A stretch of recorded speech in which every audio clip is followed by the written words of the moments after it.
नमस्कार, माधुरीज किचनमध्ये तुमचं सगळ्यांचं अगदी मनापासून स्वागत आहे। आज ना मी आलू मटरची भाजी करणार आहे आणि यामध्ये आपण कांदा किंवा लसूण वापरणार नाही। तर इथे बघा गॅसवरती ना मी कढई गरम करून घेतली, त्यामध्ये 1 चमचाभर तेल घातलेलं आहे। तेल गरम झालं ना की त्यामध्ये पाव चमचा जिरं घालायचं, जिरं आणि चिमूटभर हिंग घालायचा। त्यानंतर 5 ते 6 कढीपत्त्याची पानं घालायची आणि पाव चमचाभर आलं किसून घातलेलं आहे इथे मी।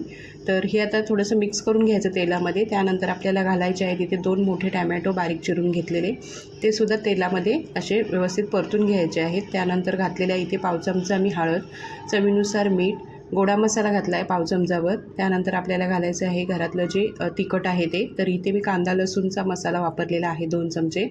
त्यानंतर हे सगळं व्यवस्थित मिक्स करून घ्यायचं आणि यामध्ये आपलं मीठ घातलेलं आहे, त्याच्यामुळे टोमॅटो पण छान शिजला जातो पटकन।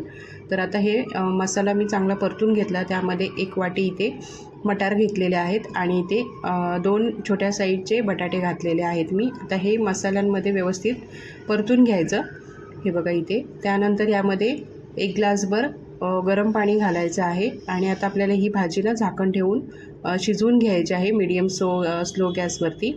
तर आता इथे हे मिक्स करून घेतलं, आता आपण भाजी शिजवून घेऊया। तर आता इथे तुम्ही बघू शकता भाजी आपली शिजलेली आहे। इथे बघू शकता, तुम्हाला जसं पाणी पाहिजे तसं तुम्ही ठेवू शकता। भाजी सुकी हवी तर सुकी पण आपल्याला करता येते। तर आता इथे बघा बटाटा पण छान शिजलेला आहे आणि आता भाजी आपली तयार आहे।